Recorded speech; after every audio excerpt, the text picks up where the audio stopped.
Un santuario para Mar Rothko, de Antonio Muñoz Molina. En un teatro algo desastrado de la periferia de Broadway, los rojos y los negros de algunas de las pinturas más sombrías de Rothko vibran casi como lienzos reales.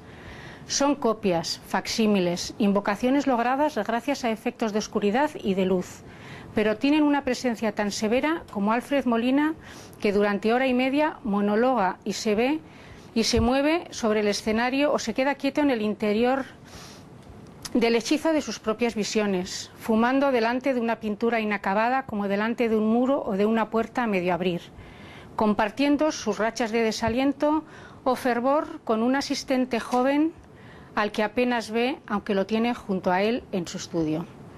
Alfred Molina, con gafas con la cabeza rapada, sin rastro de acento británico, es Mar Rothko en torno a 1957. En su estudio de la calle Bowery, que en aquella época era una cochambre de hoteles ínfimos y borrachos tirados por los portales, bajo la sombra y el clamor metálico de un tren elevado. Llevaba años siendo un pintor respetado, pero ahora acababan de hacerle un encargo que multiplicaría su fama, estableciendo para siempre su cotización como pintor. Una serie de murales para el restaurante de un nuevo edificio en Park Avenue, el Seagram, que tenía algo de afirmación radical de modernidad. Después de medio siglo de torres miméticas de acero y cristal, nos cuesta imaginar el impacto de la primera de todas, el reluciente prisma negro del edificio Seagram, con su rigor de clasicismo, con su cuadrícula de ventanales y sus vestíbulos de mármol. Nueva York era todavía una ciudad de rascacielos góticos y acantilados de ladrillo.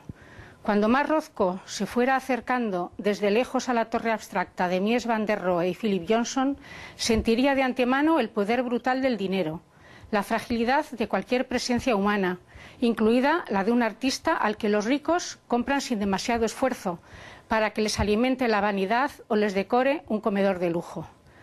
Rothko tenía una visceral conciencia igualitaria y una idea exaltada del arte. Había llegado a América con 10 años en la gran oleada migratoria de los judíos del Imperio zarista. En su tierra de origen había conocido el miedo a la persecución y en el nuevo país el trabajo agobiante o cambio de muy pobre recompensa y la inseguridad del que se siente fuera de las cosas. Por su visible aire judío, por el apellido que lo declaraba, Rothkovich, quien ha crecido sabiéndose al margen difícilmente conocerá la tranquilidad del instalado. Al cabo de muchos años de bregar por hacerse un nombre como pintor, Mar Rothko, no Marcus Rothkovich, ahora había logrado un encargo que a todos los efectos equivalía a alcanzar la cima, también en términos económicos. En 1957, por pintar 2 murales del restaurante Four Seasons, Mar Rothko había cobrado una cantidad que le parecía inconcebible, $35.000, y su nombre, de origen dudoso, iba a quedar asociado con la más estricta aristocracia cultural, Van der Rohe, monarca en el exilio de la Bauhaus, y Philip Johnson. El eje de la escritura teatral es la confrontación. Red, la obra de John Logan, en la que Alfred Molina interpreta a Mar Rothko, trata de ese momento de pugna dramática en la vida de un hombre que se dedica a la pintura con la convicción tenaz de un oficio que es también una vocación religiosa. El encargo de los murales para el edificio Seagram será una cima, pero podrá ser también una traición. En esos años en los que estaba trabajando con más inspiración y más poesía, con más solvencia de pintor que nunca, Rothko tantea dentro de sí mismo una fisura que no lo deja vivir en paz ni disfrutar de lo que ya ha logrado. El asistente inventado, un magnífico actor joven que se llama Eddie Redmayne, le sirve al Rothko de Logan menos como testigo de confianza que como sombra contra la que proyecta como un boxeador sonámbulo su desasosiego. Ya hay gente que le compra cuadros, pero ¿cómo saber si los miran de verdad, si se sumergen en la experiencia de aproximarse a ellos o como en el trance de una revelación, o si simplemente los usan para darse prestigio, para decorar de algún modo las paredes, como el que los compra un paisaje al óleo para ponerlo sobre la chimenea del comedor, y si los murales que ya llevan el estudio con sus llamaradas de negros, rojos, marrones, están concebidos para organizar entre sí un espacio sagrado, como una iglesia en penumbra o una cueva primitiva, ¿Qué sentido tiene dejar que los cuelguen a plena luz en un restaurante de lujo? En un escenario en el que no hay telón, Alfred Molina da la espalda a los espectadores que van entrando en el teatro y mira muy fijo uno de esos grandes cuadros. Hecho de veladuras sucesivas, de capas de color añadidas con lenta paciencia sobre otras capas de color, encubriéndolas y mostrándolas, provocando en el lienzo una pulsación que convierte la superficie en profundidad, como si el espacio se fuera abriendo delante de nosotros a medida que seguimos mirando. Todavía de espaldas, ese hombre se acerca más al cuadro, que es mucho más alto que él, y adelanta una mano en la que hay un gesto entre cautela y ternura. La cautela de no dañar lo ya logrado y todavía y siempre frágil la ternura hacia lo que ha brotado de lo mejor que había en él mismo.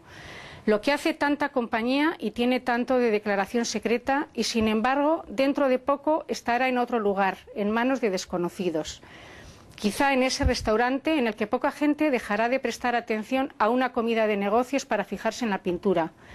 Que un cuadro fuera tan grande tenía para Rothko una importancia espiritual, lo mismo para el artista que para el espectador. Pintar un cuadro pequeño es situarse uno mismo fuera de su propia experiencia. Con un cuadro más grande uno está dentro de él. En el estudio entra muy poca luz natural, quizá filtrada por cristales sucios. Hay que tener cuidado con el exceso de luz. Rothko le cuenta a su asistente, o recuerda mejor delante de él, la emoción de entrar en la iglesia de Santa María del Popolo, en Roma, y adelantarse en su penumbra para ver cómo resplandecen en ella el martirio de San Pedro y la conversión de Saulo de Caravaggio. En su penumbra y en su silencio. Hay precisión en el silencio, dice Rothko, y vuelve a pensar con remordimiento en el ruido de las conversaciones y de los cubiertos en el restaurante en el que se colgarán sus pinturas. Y entonces toma una decisión. Llamará por teléfono a Philip Johnson para decirle que renuncia al encargo, que devuelve el dinero recibido y se queda con los cuadros. El silencio, la penumbra, el recogimiento que él requería para esos cuadros ahora pueden experimentarse en unas salas de la Tate Gallery en Londres. Entristece que Mark Rothko se quitara la vida sin encontrar refugio en los lugares sagrados que él mismo sabía entreabrir con su pintura.